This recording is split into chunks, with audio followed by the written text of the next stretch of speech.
Hi, guys. What's up? And welcome back to the Counterculture Podcast. I'm here with my husband, Grant. How are y'all doing? Since it is Christmas week, we're just going to be talking about Christmas traditions and everything that the holiday entails. Sounds fantastic. Merry Christmas, by the way. Yeah, Merry Christmas. I'm super excited. I love Christmas. I think that's mostly to do with you, though. Right. I used to be a Scrooge. I loved Christmas Day, hmm but I was a huge Scrooge on the music. Really? But you got me hooked on it a little bit. Yeah, I've always been obsessed with Christmas. It's my favorite holiday. And I just always am listening to Christmas music in October and decorating like in October. That's kind of wild. It is. It's crazy. I always get a lot of hate, but it's actually becoming more normalized as I get older. So let's just get started with, I guess, how we grew up and like traditions. What's one of your favorite Christmas traditions? Sounds great. The Christmas tradition that sticks out the most in my head, Christmas morning, always a big breakfast. And we had a specific breakfast. It was kind of like a family breakfast. It's not specific only to our family, but it's actually a hand-me-down recipe that we've had in our family It's good. since the Great Depression. It's called soppy chocolate. A lot of people make it. It's not like our family's recipe, but it's literally just chocolate gravy on like homemade biscuits. And I guess it was just something that they found in the Great Depression that was pretty cheap to make. So good. It's really So good. good. But we always had soppy chocolate on homemade biscuits with bacon and, orange juice and milk and some scrambled eggs Christmas morning. And then we would all go circle around the tree in the living room, and my dad would read the Christmas story to us out of Luke chapter 2. And then as we got older, that tradition actually kind of evolved into something else. I think it was when I was probably 12 or 13, we started doing this thing where as a family, we would try to recite the entirety of Luke chapter 2. There's so many parts of it that are so familiar. In those days, there came a decree from Caesar Augustus that the whole world should be taxed, every man to his own city. We hear it so much, especially as like church youth. So it was kind of fun to see like how far we could get. And, some people would know little Yeah. bits of this verse and some people would know this verse and stuff, and so that was always fun. We'd end up just laughing and trying to just make things up to try and make it to the end of the chapter. That's really It cool. also kind of freaked you out the first time that you were over there. You thought you were going to get called on to like recite Oh, the verse or I something. didn't just think of that. He told me that everyone went around in a circle and tried to recite Luke 2. And I was like, I can't do that. So I'm like Ooh. freaking out. So you thought it was going to be like your One at a turn. time. Yeah. Oh Like that's yeah. what you said is you said we all go around in a Round in a circle. circle. Yeah. And so I was like literally the first Christmas that I went up there, I'm like looking through Luke 2, like trying to read it. And like I cannot memorize a whole chapter. Just So pump and dump Luke 2 in a right. day. That's It was like hilarious. Christmas Eve. I'm like Luke 2. But That's that's funny. before we were married. I just went up there on Christmas morning one year, but I was like, oh, what do I do? And then when we were sitting there and everyone was just kind of screaming it out at once. And I was like, It is chaotic. this isn't as, This is intense not as I what you thought. thought. Yeah, I'm like, we're good. That's kind of the main Christmas tradition that I think of is first my dad reading the Christmas story and then us trying to recite it. Mhm. And then once we're done reading the Christmas story, we would do presents. So what were some Christmas traditions that y'all grew up doing? Yeah, so we always went to my dad's family's house for Christmas Eve dinner. That's kind of where like the holiday started. Oh, okay. Christmas Eve, yeah, and then it was funny because my mom's mom and dad and then my dad's parents lived on the same street. They were neighbors. Mm. And so for all the holidays, it was super easy. We would just walk over to the different houses and we were able to see all of our family for each holiday. So it was super fun. Thanksgiving, Christmas was all the same. But Christmas Eve, we would start off at my dad's family's house and all his, the grandparents, aunts, uncles, like everybody was there and we would have a Christmas Eve dinner. One tradition that just my family had was every Christmas Eve we would choose like one gift. My parents would give us one gift once we got home from all of the holidays. Christmas Eve, and she would let us open one present. So that was Christmas Eve, and then Christmas morning we would just get up super early. The earlier the better, and whoever the first one was to wake up first would go and wake the whole family up, which was normally me. And then my dad would be like, give me another hour of sleep, whatever. But it was always normally me until I was like 13, 14, and then I was like sleeping the last one. It was super fun. Whoever woke up first woke everybody up, and then we would rush downstairs and it was just a free for all to open gifts. That was like the first thing you did is like you don't eat breakfast first. Gifts are first. That's crazy. And it was just a free for all, like 3 different groups of presents. It was my 2 brothers and then mine. There would be our name tag, like whoever's set of gifts, and would just go at it. So it's like you don't take turns or like none of that. Open all the gifts or whatever. My goodness. And then after we all were just like chaos, then we would all just go around and look at what each other has, and you'd probably miss a lot too, but Wow. I wonder how many gift cards got thrown away. Right, no, we never really got gift cards, it Yeah, was just fun little stuff, but my parents always made it so much fun. that's cool. After we did gifts, we would always do breakfast. My mom would make a huge breakfast while we were looking at all of our stuff. After we had our own Christmas, then we would end up at my grandparents' house with cousins and stuff, and then we would have, like, another Christmas there. That's pretty much what we did. Very cool. Yeah. That, makes my left eye twitch a little bit. We grew up in a very different style of You household Christmas know? mornings. After breakfast and the Christmas story, we would all take turns from the youngest to the oldest around the room. Yeah. My 2 younger brothers, I have twin brothers, they would always sort the presents. Even to this day, they sort the presents. It's, like, their favorite thing. They, like, That's so they funny. won't let anybody else do it. I tried to help last year, and they were like, "Hey, sit down." Yeah.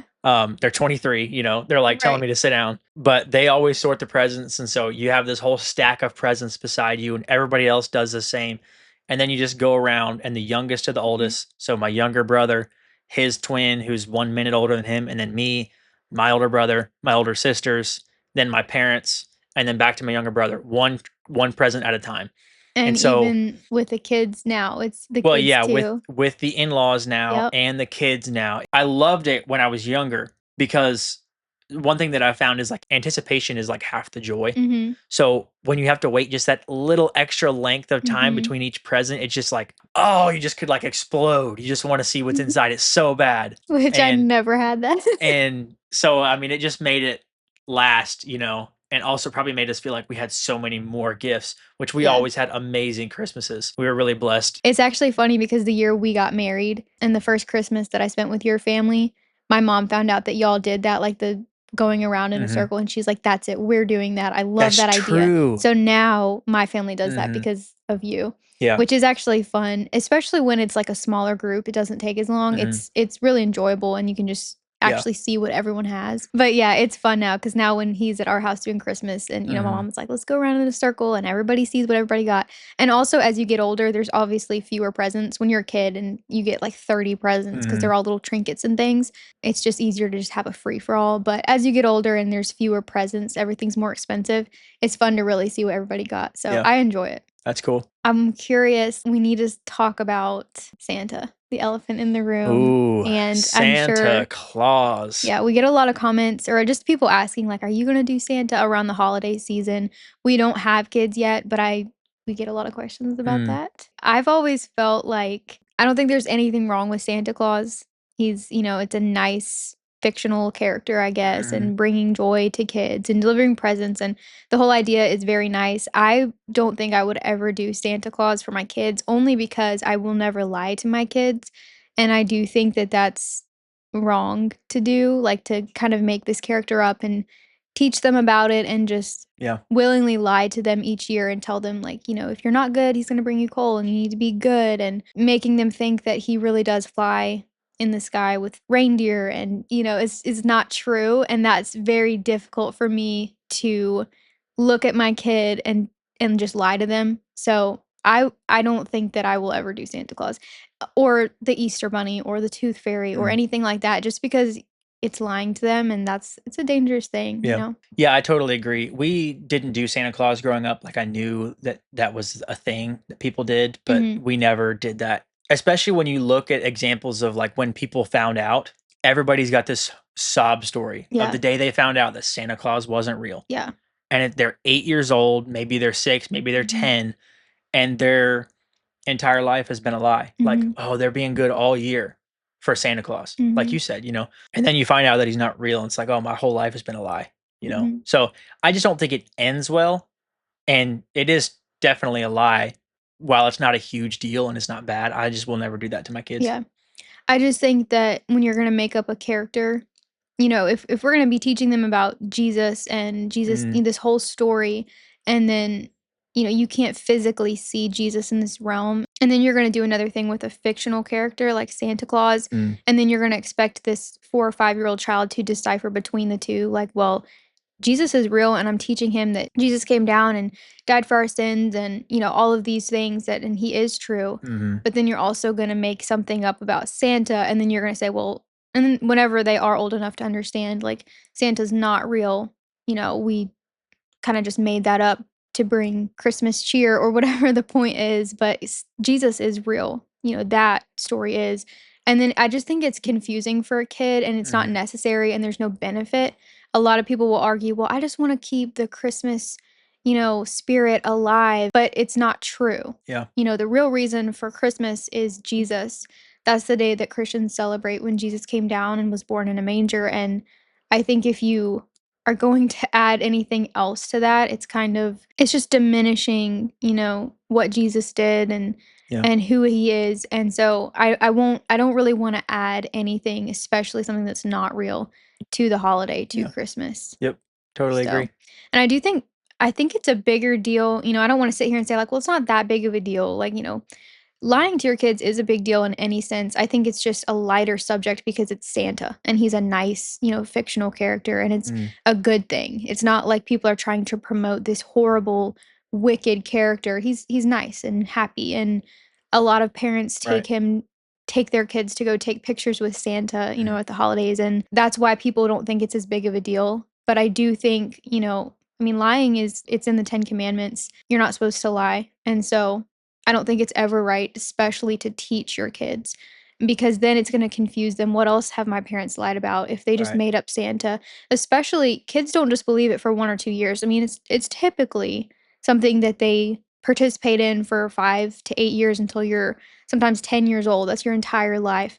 And like you said, one day when they do realize it, it's like, "Oh, my parents taught me this and I thought this was real, and then now it's not, like, what else has been a lie my entire life?" I Yeah. think it's a bigger deal than parents think, but that's my Yeah. opinion. Yeah, I'm with you. And I think the same thing for different holidays too. Like, it's a little bit sad to me that every holiday that we take to celebrate Jesus in some way, it's, like, kind of diminished with another character, just like Mhm. Easter.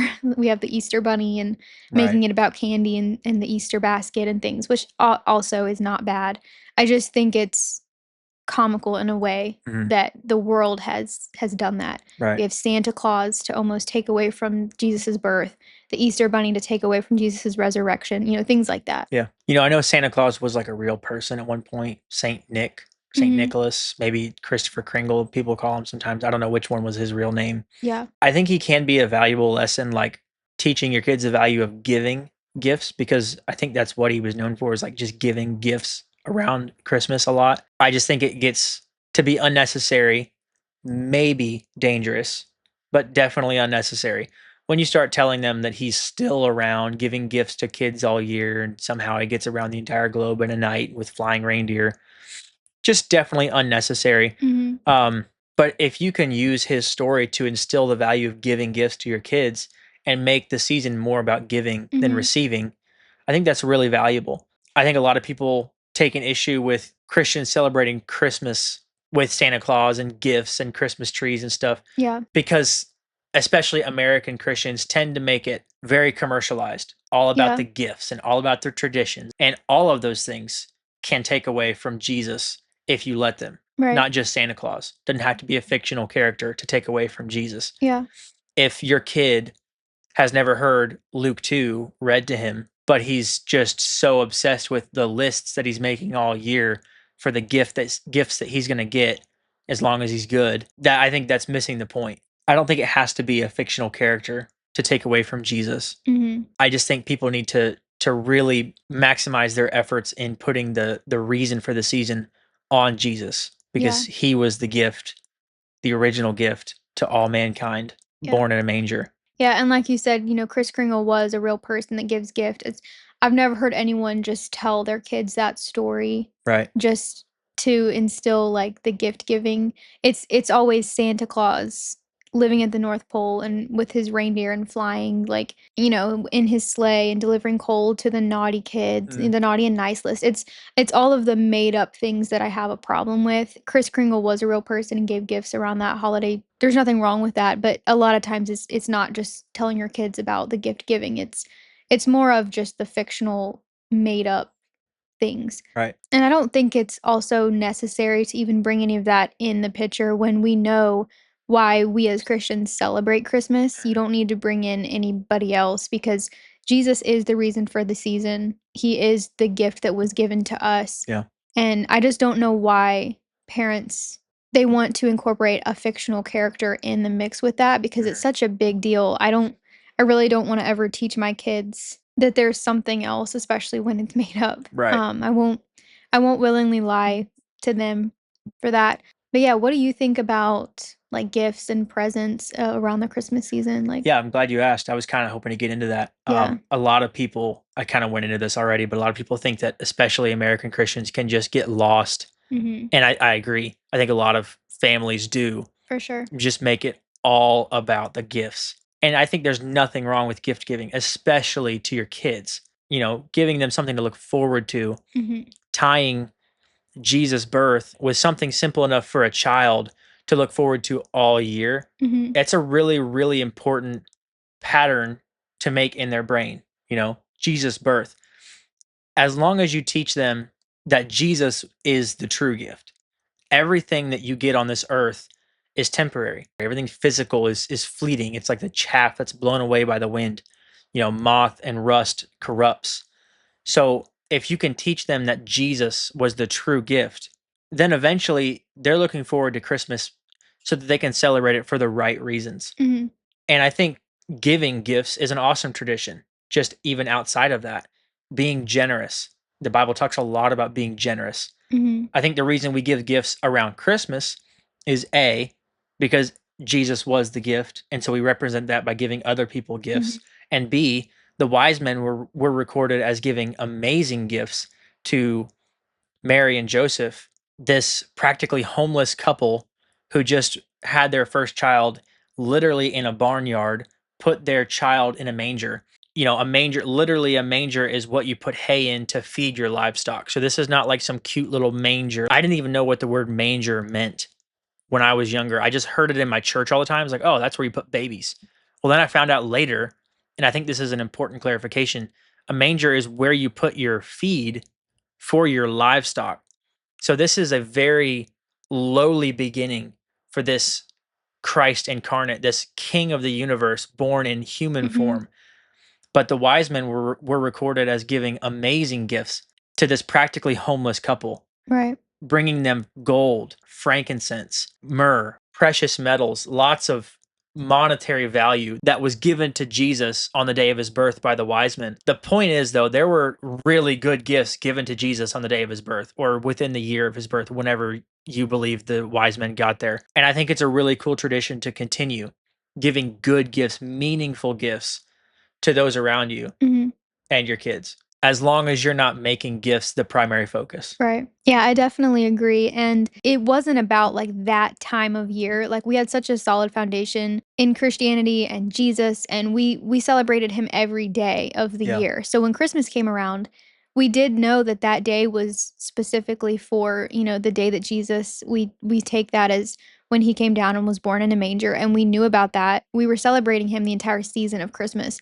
So on Christmas morning when we had gifts, we just knew it was because Christmas was about love and Jesus coming down, and he was the gift, the greatest gift of all, of love, and out of love, you give gifts to the people that you love. So it's like it's all about love. I think a lot of parents will just say like, "Well, we're only gonna give like maybe 4 or 5 gifts, like they don't need to be too much. We don't want our kid to be too obsessed." And I just think there's no number, because then that gets into a little bit of legalism, like, "Oh, well, we're gonna have like this many gifts, and we're not going to do this because I don't want my kid to be too obsessed, and we're going to limit this here." It was more just like give as much as you want, as much as we can, because I never thought about like receiving the gifts, because the entire season my mom would take us to nursing homes. We would have a baking day where we would go and just give baked goods that we had made, and Mm. I mean, just we would go Christmas caroling, we would go make a meal for the elderly, and just we were always doing things like that. So, that was the entire season of Yeah. Christmas, that when Christmas Day came around and it was actually our turn to, like, open gifts and things, it was more so like we've given so much, it's such a fun season. We almost were just, like, too excited to even let it, like, end up in a prideful way, because or a selfish way, because my parents just made it so fun to give, Mhm. that it was just another part of Christmas, was receiving gifts that they were now showing us, like, "We love y'all so much, and we're just giving, giving, giving," and I never expected it, like, it was never like, "Is that all?" Or it was just a fun season, And I think that when you think about it too much and you try to limit certain areas, I do think it almost does more harm than good when you're trying I can to see that. teach your kid, like, well, we're only going to do this, and, Right. keep it under a certain budget or whatever it Mhm. is. You're just looking too much at the materialistic side of it. Just give until your heart is content Yeah. and let the Lord lead you, you know? I think the parents that really have to worry about that are the ones that aren't involved enough in church and actually teaching their kids what they're supposed to. And I'm not calling Right. anybody out because I don't know anybody like that. Yeah. But I can foresee that being a lot more of an issue for somebody who maybe only takes their kids to church on Christmas and Easter. Right, exactly. Yeah, you Um, can't expect to only take them to church and have no foundation and then expect them to not be selfish on Christmas, Totally. receiving all these gifts and not really knowing Mhm. the reason. Yeah. Yeah, I think that you just have to look at the lifestyle and not as much as like the one specific day.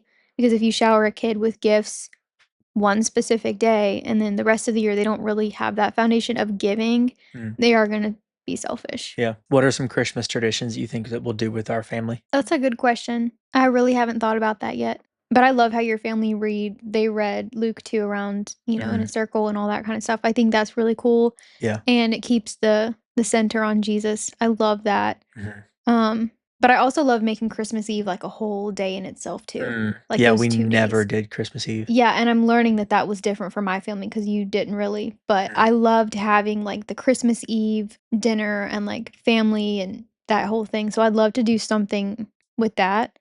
Yeah, And I also just love how my parents incorporated a lot of giving that whole season, so I'd love to do that for sure. with our kids, going to nursing homes and, like, just talking to the elderly and just sharing conversation, learning.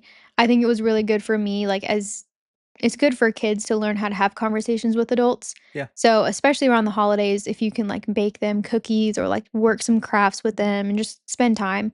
Loved that around the Christmas season. And then just all the fun things like the Christmas parades and, you know, Mm. painting Mhm. gingerbread houses and decorating those and just there's just the fun stuff, I think. Yeah. What about you? That's cool. One thing that I've always really thought would be fun is putting a big emphasis on stockings. Like eventually I really want to have an open fireplace in our house, if Okay. we get like our forever home down the road. And I would love to have stockings on the mantle every year and put like really nice, maybe even expensive gifts in there. Just the small stuff that doesn't need to be wrapped, Right. put it in the stocking. And so you get all these like big gifts under the tree, and then you might get like 40 or $50 pocket knife Mhm. in your just clipped on the side of your stocking. That's cool. I think that'd be really fun to get custom stockings even, Mhm. and the guys can get ones that look like Carhartt and the girls can get pink or whatever and their initial on it or something Yeah. and really put an emphasis on stockings. Maybe we could do stockings on Christmas Eve. I Yeah. think that would be cool. That would be cool. I'm kind of making that up as I go, but I think that Yeah. sounds like really fun. That's a fun tradition to start Yeah. because it's like that gift like we did, like Christmas Eve, but it's stockings. Yeah. I love that idea. Cool. Yeah, for us, it was like all the Christmas gifts would be over, and it was kinda like, "Oh, that was so much fun." And then it's like my mom would say, "Don't forget about the stockings," and we would look Mm. over, and they're, like, all stuffed to the brim of, Yeah. like, all this stuff. Yeah. It was like a whole other element. It was so fun. That is fun. Yeah. Well, I think that's everything we have today. Yeah, I think that about wraps it up for us, guys. Thanks so much for watching this episode. If you like this podcast, check out our other episodes. They're on YouTube and Spotify, and we upload new ones to both of those platforms every Monday morning at 6 a.m. So I think with that, we will see y'all on the next one. Merry Christmas, you guys. Merry Christmas. Bye.